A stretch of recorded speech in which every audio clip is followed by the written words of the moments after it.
목사님은 다음 주 수요일 날 귀국하십니다. 지금 시애틀에서 집중 훈련 진행하고 계신데 계속해서 기도를 부탁드리겠습니다. 한 일주일 못 봤는데 좀 보고 싶습니다. 좀 생각도 나고 교회 계셔야 되는데 안 계시니까 조금 허전함도 있고. 네, 우리 수요일까지 기도로 계속 동행해 주시고 함께 해 주시면 좋겠습니다. 오늘 우리 1부에서 말씀 전하신 우리 신종백 목사님은 우리 신충희 전사님 아버지입니다. 여러분 다 아시겠지만 오늘 제가 당회장실에 이렇게 예배 전에 올라가서 잠깐 이렇게 대화를 나누는 가운데 제가 목사님 얼굴을 유심히 봤거든요. 근데 신충희 전사님 별로 안 닮았어요. 별로 안 닮았다 이런 생각이 들더라고요. 우리 신 전사님도 참 깔끔하게 잘생기셨는데 신종백 목사님 참 중년비가 넘치는 중년비가 있는 또 잘생김으로 참 안 닮았다 이런 생각을 했습니다. 네, 오늘 우리가 받은 그 말씀대로 강단 말씀에 우리가 계속 집중하고 속지 않고 우리가 묵상에 깊이 들어가는 말씀 성취 속에 한 주간 있기를 소원합니다.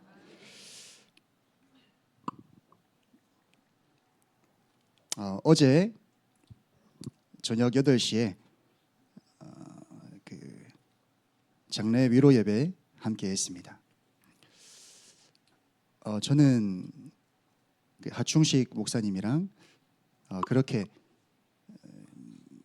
깊은 이렇게 교류가 없었지만 제가 신학교 다닐 때 이제 교수님이셨습니다.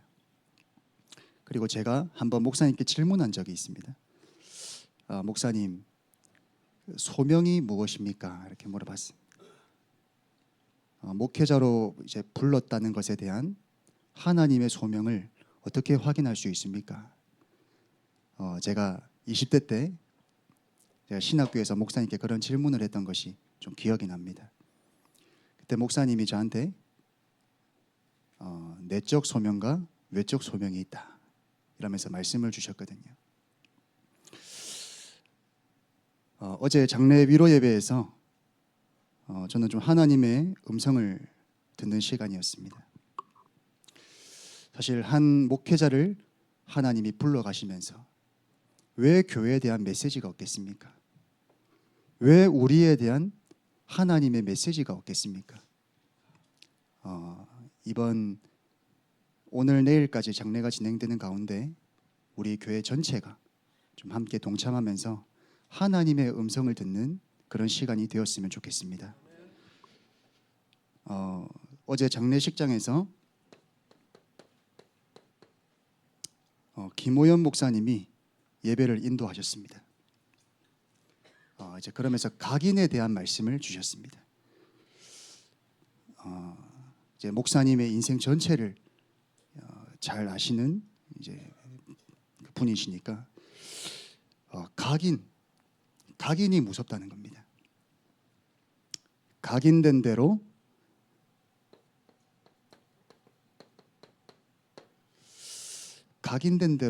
여러분 우리에게 응답이 옵니다. 우리에게 오늘 무엇이 각인되고 있습니까? 어제 김호연 목사님이 장례 예배 인도하시면서 복음이 각인돼야 된다. 그리스도가 후대에게 각인돼야 된다. 약간 울먹거리시면서 말씀 전하셨거든요. 왜? 그 이유를 그 유가족들과 우리 교회 전체가 알고 있지 않습니까? 오늘 우리 속에 무엇이 각인되고 있냐? 그게 사실은 답니다. 오늘 주일 예배까지 와서도 하나님 말씀이 아니라 사람의 소리가 계속 내 속에 각인되면요, 이상한 응답 옵니다. 불신앙의 응답이 옵니다. 그래서 우리 안에 진짜 그리스도가 오늘도 각인되어야 될 줄로 믿습니다. 생명처럼 내 안에 각인시켜야 돼요.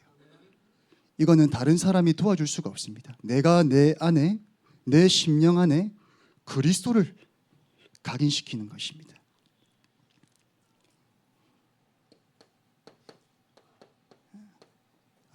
각인된 대로 또 뿌리가 내립니다. 우리 속에 뿌리 내리는 것대로 열매가 맺힙니다. 오늘 나 안에 무엇이 뿌리 내리고 있는가? 여러분 한번 목사님을 하나님이 불러가시면서까지 우리에게 주시는 메시지입니다. 내 안에 어떤 것이 각인되고 있고 무엇이 지금 뿌리 내리고 있는가? 세상의 것인가? 하나님의 것인가?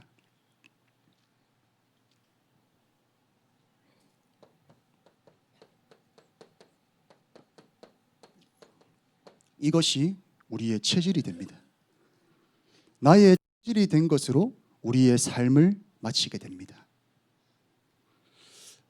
그래서 각인, 뿌리, 체질. 저는 이번 이 사건 앞에서 하나님의 부르심 앞에서 교역자로서 사실은 저는 한참 밑에 한참 후배죠. 하나님께서 그 대선배 우리 목사님을 하늘로 부르시면서까지 내게 주시는 메시지가 뭐냐 질문을 했습니다. 저는 각인, 뿌리, 체질 이 음성이 들렸습니다.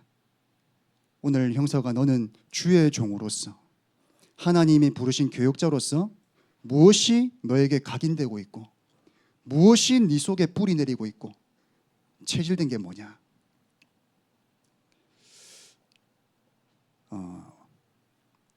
오직 복음이 우리에게, 오직 전도가 우리 속에, 오직 선교가 우리의 체질되기를 소원합니다. 사람이 나쁘다, 사람이 본성적으로 좋다, 그런 말은 틀린 말입니다. 저희가 다 아담의 후손 아닙니까? 저도 저를 알거든요. 제 속에 진짜 선한 것이 하나도 없다. 나는 절대 불가능이고 전적 부패한 사람이다. 우리 안에 소망이 있는 것은 그리스도 때문에 우리가 구원받았다는 사실이요, 하나님이 내 안에 계신다는 것 때문에 희망이 있는 거 아닙니까? 그 사람은 원래 안 되는 사람이야, 그런 거 아닙니다. 이제 그 말은 우리 속에 각인되고 뿌리 내리고 체질되는 것이 사실 다라는 말입니다. 우리는 똑같은 사람입니다. 아담의 후손이요, 절대 불가능이요, 전적 부패한 죄인입니다. 마귀의 자녀였습니다. 그랬던 우리에게 하나님이 그리스도를 주셔서 하나님 자녀 삼으셨잖아요. 어둠 가운데 불러내서 빛으로 옮기셨잖아요. 그러면 우리가 진짜 해야 될 것은 오늘 내 속에 무엇이 각인되고 있고 어떤 것이 뿌리 내리고 있고 어떤 게 내 체질이냐, 이게 우리의 삶을 좌우합니다. 그래서 여러분이 이번 모든 시간 속에서 우리 교회와 여러분 개인에게 주시는 하나님의 음성을 꼭 듣는 시간표가 되기를 바랍니다. 사실 성경에도 나와 있어요. 결혼식장에 가는 것보다 장례식장에 가는 것이 지혜롭다.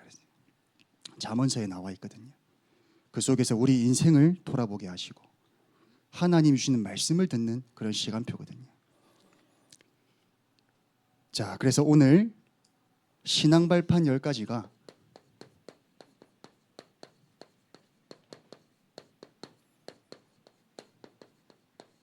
우리 안에 각인되고 뿌리 내려지기를 소원합니다. 신앙의 발판입니다. 공사장에서 가장 사고가 많이 나는 이유가 이 발판 사고거든요. 이 발판이 부실해가지고 추락사하는 사고가 가장 많다고 합니다. 그래서 건설하는 그 현장에서 가장 중요하게 처음에 세팅하는 것이 발판 만드는 것입니다. 마찬가지로 우리 신앙에도 가장 중요한 발판들이 있습니다. 우리 다락방 20년, 30년 하신 분들이니까 사실 너무나 잘 알고 계시는 내용들이죠.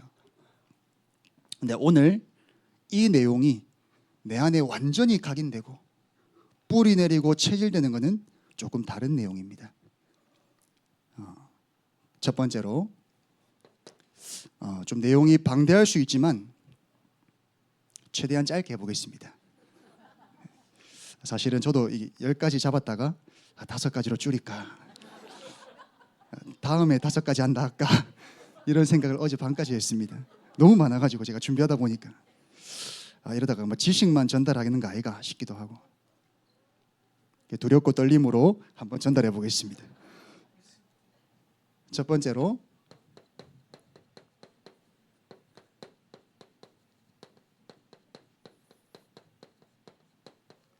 하나님의 절대 주권을 우리는 날마다 인정해야 됩니다.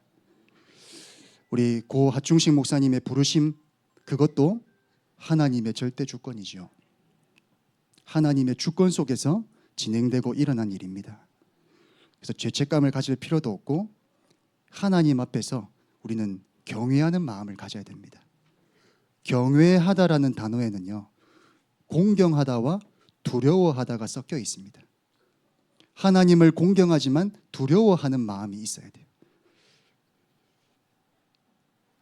역대상 29장, 오늘 읽었던 본문입니다.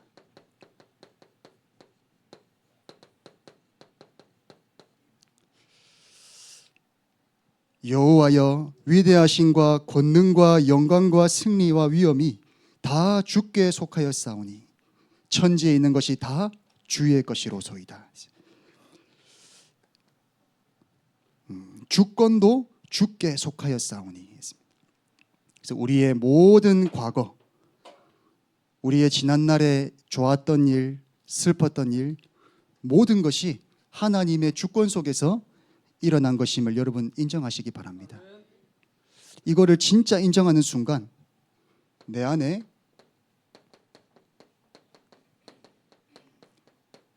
불신앙이 치유됩니다. 내가 하나님이 나를 이 시대에 태어나게 하신 것, 한국에 태어나게 하신 것, 우리 부모님을 만난 것, 그게 하나님의 절대 주권입니다. 왜 나는 이런 가정에서 하나님 나를 태어나게 하셨지? 하나님의 절대 주권입니다. 도저히 내가 이해 안 되고 하나님 용서가 안 됩니다. 그런 거는 아직 내가 주인 된 자리에 있어서 그렇습니다. 내가 내 인생의 주권을 잡고 있기 때문에 하나님의 주권이 인정이 안 되는 겁니다. 불신앙이 무너지지 않죠. 우리가 창세기 말씀을 쭉 들어오면서 요셉이 노예로 팔려간 거, 누명 쓰고 감옥 간 거, 총리가 된 거, 모든 일련의 과정들이 하나님의 절대 주권이었다. 우리가 말씀을 통해서 계속 확인해 가고 있지 않습니까? 그래서 여러분, 우리의 인생도 하나님의 절대 주권의 눈으로 해석하고 받아들여야 됩니다. 우리의 과거뿐만 아니라 현재와 미래도 하나님의 절대 주권 속에 있습니다. 그래서 두려워할 필요도 없고 걱정할 필요 없습니다. 하나님이, 이 절대 주권자이신 하나님이 우리의 주인이시며 우리의 참 부모님이십니다. 우리에게 항상 좋은 것을 주기 원하시는 참 부모님이십니다. 자, 두 번째가 뭐죠? 하나님의 방법입니다. 하나님의 방법은 그리스도입니다. 하나님이 세상을 이처럼 사랑하사 독생자를 주셨으니 이는 그를 믿는 자마다 멸망하지 않고 영생을 얻게 하려 하심이라. 하나님의 방법은 구약이나 지금이나 언제나 그리스도입니다. 하나님을 떠나자마자 막바로 하나님이 주신 답이 여자의 후손을 보내겠다 했어요. 그게 하나님의 방법이었습니다. 여자의 후손을 보내서 뱀의 머리를 상하게 할 것이다. 노아 시대에 하나님이 홍수로 그 시대를 쓸어버려야겠다 할 만큼 완전히 타락했습니다. 네피림 시대가 되었습니다. 그때 하나님의 방법이 너와 내 집을 위하여 방주를 지어라 하셨어요. 이 방주가 그리스도잖아요. 그리스도인 것입니다. 그래서 하나님의 방법은 언제나 그리스도입니다. 애굽의 노예가 되었을 때 하나님이 모세를 불러서 피제사 드리러 가라. 피제사 드리러 가라. 그게 출애굽의 방법이었습니다. 그리스도가 하나님의 항상 방법이라니까요. 이거를 놓치면 안 됩니다. 이스라엘이 또 시간이 많이 지나면서 언약을 놓쳤습니다. 70년간 바벨론의 포로가 되었잖아요. 그때 하나님의 방법이 보라 처녀가 잉태하여 아들을 낳을 것이요 그 이름을 임마누엘이라 하라. 그리스도 말씀하셨습니다.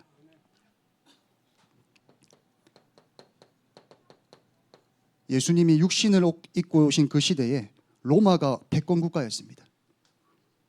그때 그 로마를 살리고 세계를 복음화하는 길을 주는 그리스도시요 살아계신 하나님의 아들이십니다. 이 방법이었습니다. 그래서 하나님이 우리를 살리고 시대를 살리는 유일한 방법이 그리스도라는 사실. 오늘도 여러분 이 그리스도가 우리에게 완전한 답이 되기를 소원합니다. 하나님의 방법이 시대마다 그랬다니까요. 처음부터 시작부터 창세기부터 지금까지 하나님은 그리스도를 말씀하고 계십니다. CCC의 김중곤 목사님, 우리 백문일답 아시죠? 저도 옛날에 그 유튜브에 올라오길래 한번 들어봤는데 우리 인생의 주인이 누굽니까? 그 대학생들이 예수 그리스도 얘기합니다. 우리 인생의 풍요로움이 어디서 옵니까? 예수 그리스도. 사단이 두려워하며 사단을 낙담시키는 분이 누구십니까? 예수 그리스도. 100가지 질문에 대한 답을 전부 예수 그리스도로 결론 내는 그 백문일답이거든요. 그거를 하면서 나중에는 학생들의 목소리가 잘 안 들려요. 다들 막 울면서 막 흐느끼고 100가지의 질문을 하는데 전부 대답을 예수 그리스도로 해야 되거든요. 그러면서 자기에게 그게 부딪히는 겁니다. 저는 참 맞다는 생각이 듭니다. 우리에게 유일한 방법, 하나님이 나를 살리시고 흑암을 무너뜨리는 유일한 방법은 그리스도다. 나는 좀 잘 안 풀립니다. 나는 좀 어렵습니다. 하시는 분들은 하나님의 방법 속으로 들어가시기 바랍니다. 이 속에 들어가서 그리스도 붙잡고 회복하면 됩니다. 세 번째로 하나님의 역사입니다.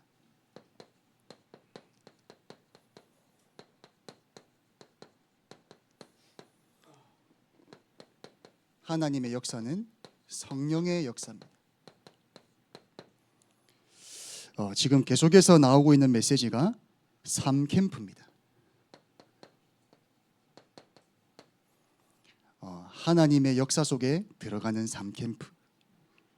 성령의 인도, 성령의 역사, 성령의 열매 속에 우리가 걸어가기를 소원합니다. 날마다 성령의 역사 속에, 성령의 인도 속에. 요한복음 14장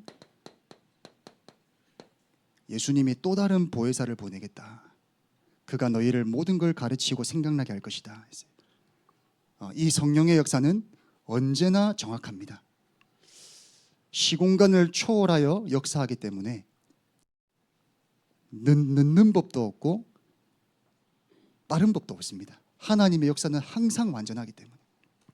그래서 우리가 우리 인생이 이 성령의 역사 속에 들어간다면 사실 걱정할 필요가 없죠.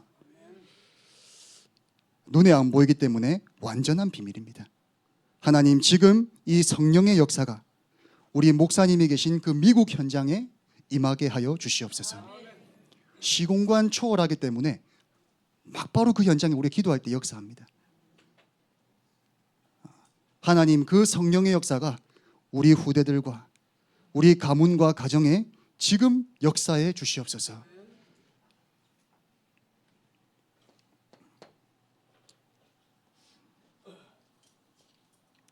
네 번째가 하나님의 말씀.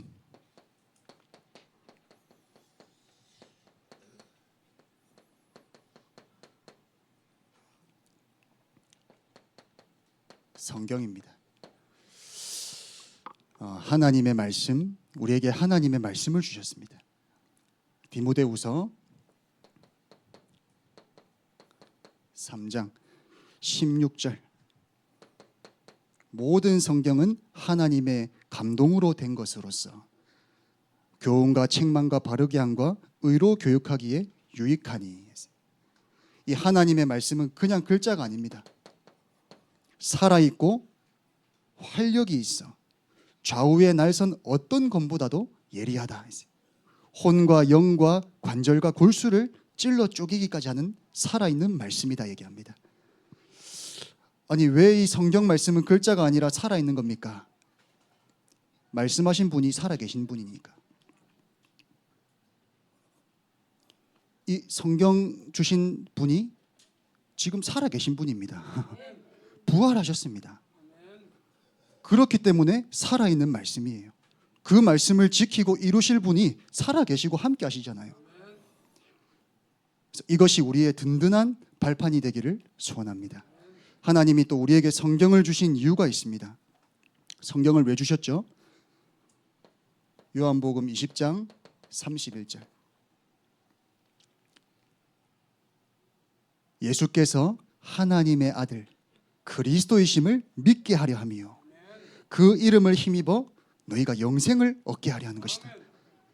하나님이 우리에게 성경을 주신 이유는 읽으라는 것도 있지만 성경에서 말하고 하는 주제는 예수가 그리스도라는 사실입니다. 성경을 왜 주셨냐? 예수가 그리스도이심을 믿고 구원받아라고 주신 책이에요.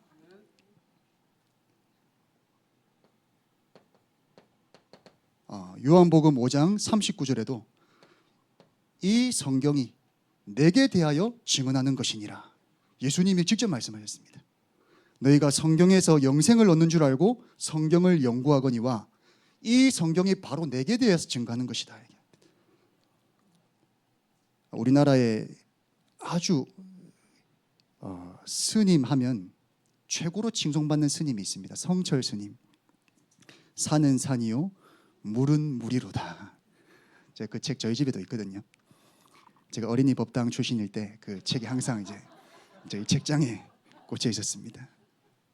또 유명한 스님들 이제 저서들 항상 저희 딱 집 들어가면 책장에 쫙 있었거든요.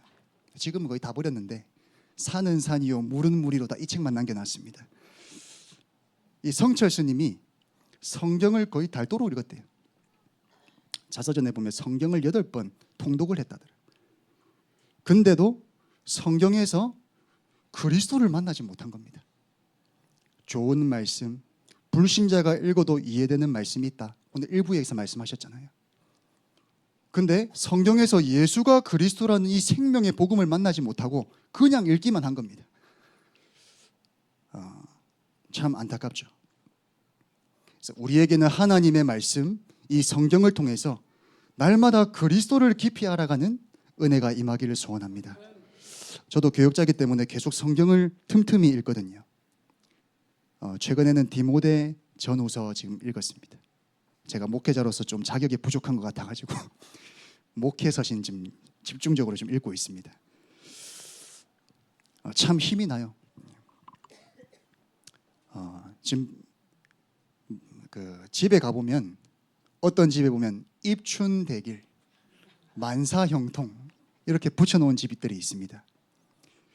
또 식당에 가보면 예수 믿는 사람인가 봐요. 내 시작은 미약하였으나 나중은 심히 장대하리라. 그 욥의 친구 빌닷이 한 말이거든요. 하나님 하신 말씀이 아니라 욥의 친구가 위로해 주러 한 말이거든요. 그런 거를 걸어놓은 집들이 있습니다. 근데 그런 거 말고 다 이루었다 이런 거 붙여놓으시기 바랍니다. 딱 집 현관 나가면서 다 이루었다 딱 한번 읽고 고백하고 출발하는 겁니다. 그리스도 안에서 완전한 자 딱 이런 거 붙여놓으시기 바랍니다. 입춘 대게 이런 거 다 떼고요. 아무 필요 없습니다. 5번째, 하나님의 성전입니다.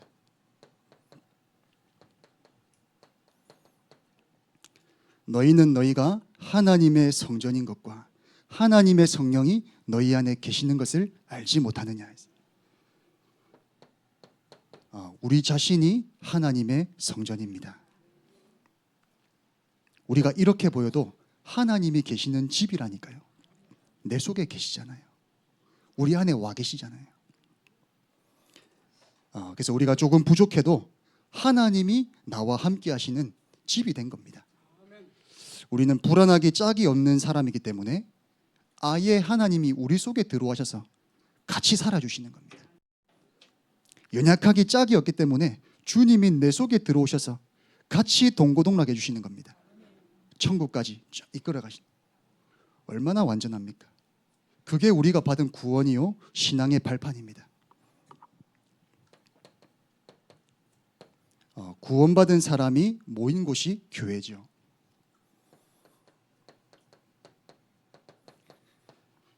그래서 구원받은 사람이 확실하다면 함부로 비판하고 판단하면 안 됩니다. 하나님이 그 사람을 사랑하셔서 그리스도를 보내셨고 그 사람 속에 하나님이 계신데 어떻게 함부로 판단하고 비판하겠습니까? 마태복음 18장 10절에도 보면 삼가 이 작은 자 중에 하나도 업신여기지 마라 했어요.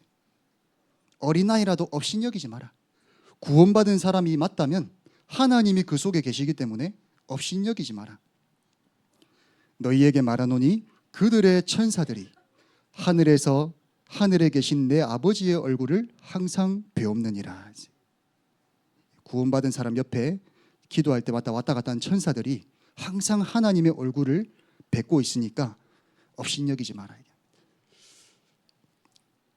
그래서 우리가 구원받은 우리 모임이 교회고 우리 자신이 교회고 그래서 나를 함부로 포기하고 나 자신을 함부로 하는 것을 하나님이 싫어하십니다. 내가 바로 하나님의 성전이다. 또 빌립보서 1장 6절에 보면 너희 안에서 착한 일을 시작하신 이가 그리스도 예수의 날까지 이루어 가신다 했어요. 지금도 우리 속에서 작업하시고 이루어 나가시는 분이 하나님이시다. 네, 여섯 번째가 하나님의 계획.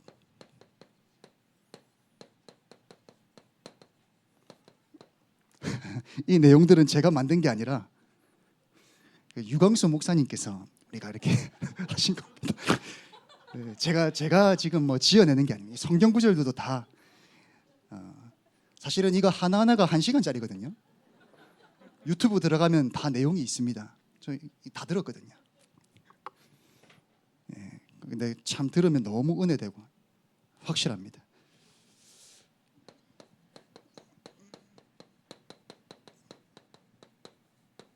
하나님의 계획이 내가 있는 곳이 선교지입니다. 하나님이 나를 보내신 현장이 맞기 때문에.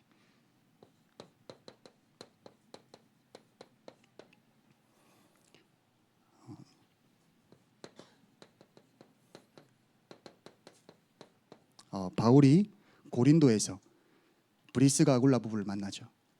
거기서 생업이 같으므로 같이 천막하는 사업을 하면서 전도를 합니다. 하나님의 계획이 지금 이 장소에 지금 내가 있는 곳에 계획이 있다. 바울이 본 거죠. 그 고린도에서 전도하기 시작합니다. 팀이 되어서. 그래서 하나님의 계획은 지금 여러분이 있는 그 직장, 학교, 지역 그곳이 하나님이 나를 보내셔서 빛을 비추게 하는 현장입니다.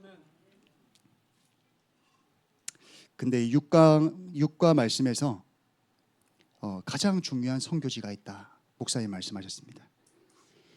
우리에게 가장 중요한 선교지가 어딜까요? 맞습니다. 나 자신이 최고의 선교지다 얘기합니다. 왜? 우리 안에 복음화되지 않은 땅들이 우리 안에 너무 많아요. 율법, 신비, 종교, 전통 이런 것들이 우리 안에 너무 많습니다.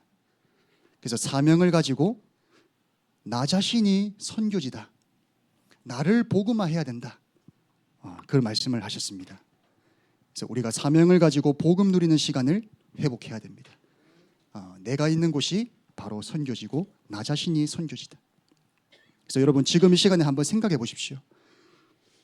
여러분이 주변의 직장의 동료들 한번 얼굴을 떠올려 보십시오. 또 내가 가는 그 현장에 만나지는 사람들, 그 사람들이 바로 내가 빛을 비춰서 살려야 될 사람들입니다. 밉고 싫고 그거는 다음 얘기고, 하나님이 만나게 하시고 붙여주신 이유가 있습니다. 저는 백수입니다. 저는 집에서 놀고 있습니다. 나 자신을 살려라. 네, 7번째가 하나님의 통치입니다.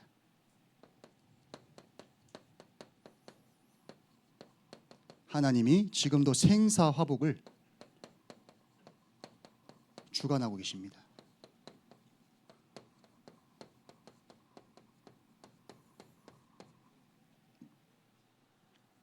여호와는 죽이기도 하시고 살리기도 하시며 스올에 내리기도 하시고 거기서 올리기도 하시는도다.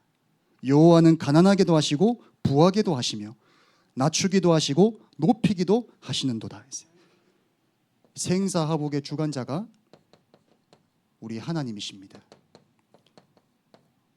지난주 주일이었나요? 저희 부산 대연동에서 주일날 하나 오후 4시, 5시쯤 되는 것 같아요. 뉴스에 나왔는데 어떤 차가 급발진을 하면서 내려온 겁니다. 근데 그 차에 이제 엄마와 딸이 같이 길을 걸어가고 있다가 엄마가 그 차에 치인 겁니다. 그 자리에서 즉사했어요. 지난주에 있었던 사건이거든요. 그 딸은 엄마가 죽는 걸 옆에서 본 거죠.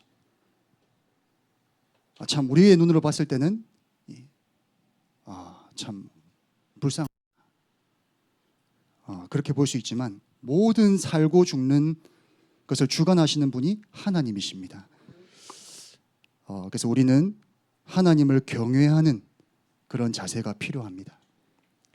제 군대에 동기가 한 명 있었는데요. 같이 해병대에 입대했습니다.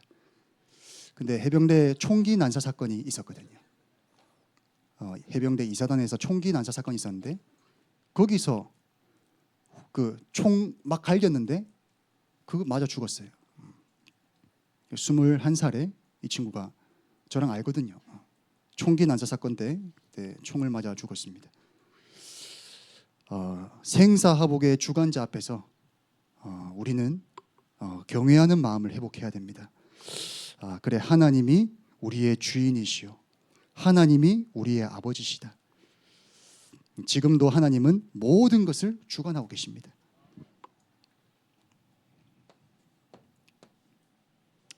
하나님의 섭리.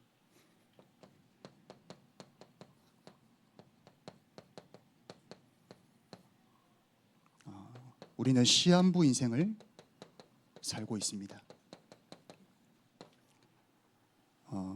이번에 소천하신 목사님만 돌아가시는 게 아니라 우리 모두 그 장례식의 주인공이 됩니다. 정확한 날짜는 알지 못하지만 하나님은 알고 계시죠. 근데 확실한 것은 우리에게 각자에게 주어진 사명이 다하는 그 시간에 하나님이 우리를 불러가십니다. 사명이 남아있는 한 죽지 않습니다.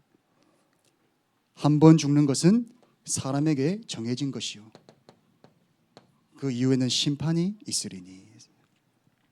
우리 다락방에 유명한 일화가 하나 있죠.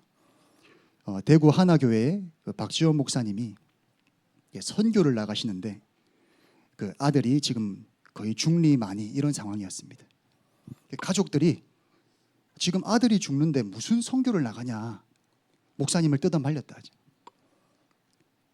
지금 아들이 지금 죽어가는 판에 무슨 선교를 나가냐. 그때 목사님이 했던 말이 사명이 남아있으면 하나님이 살리신다. 이제 그러고 선교 나가셨대요. 지금 그 아들 지금 목사님 되어 계시거든요. 참 너무 멋있다. 우리는 시한부 인생을 살고 있습니다. 그래서 우리의 사명과 미션을 남아있는 인생에 하나님 내게 원하시는 것이 무엇입니까? 이것을 발견하는 것이 너무 중요합니다. 중국의 진나라에 시황제가 있었죠. 이 시황제가 죽음이 두려운 겁니다. 죽기를 싫어했어요.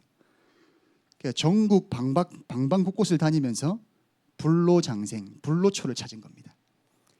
그때 어떤 신하가 이거 한번 드셔보십시오. 피부에도 바르고 시황제가 마셨다고 하죠. 결국에는 그게 수은이거든요. 수은. 시황제가 수은 중독으로 죽었습니다.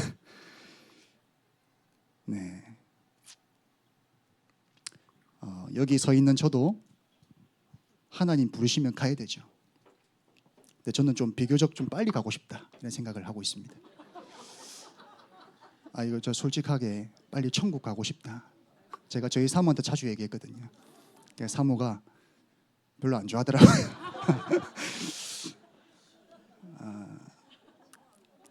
빨리 좀 하나님 천국 너무 좋잖아요. 가기 싫습니까?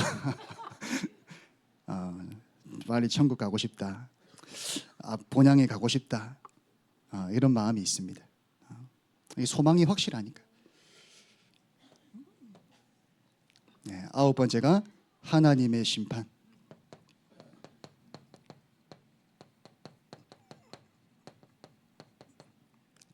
천국과 지옥은 반드시 있습니다.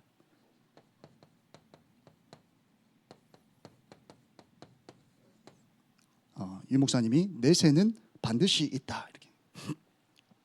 성경에서 누가복음 16장에 이 사실이 확실히 나오죠.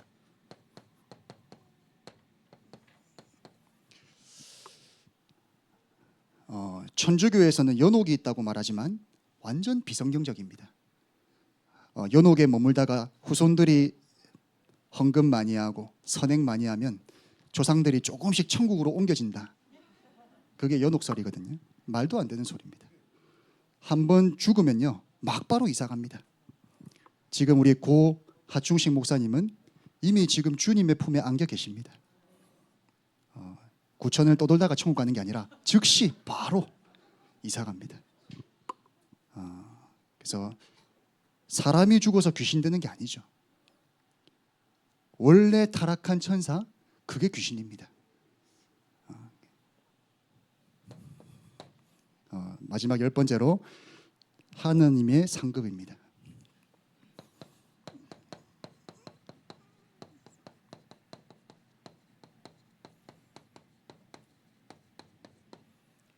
그래서 우리는 이 사실 앞에서 전도자로 살아야 된다.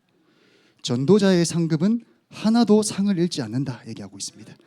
마태복음 10장 40절에서 42절.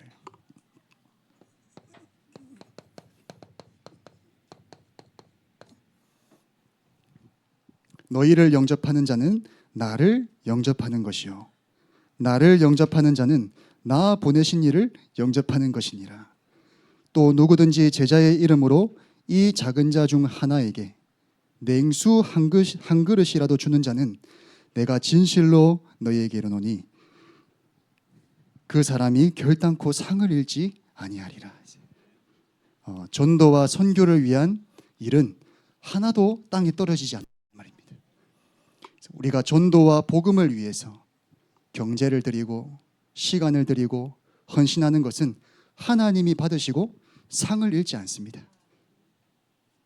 네, 오늘 10개 최대한 빨리 했습니다.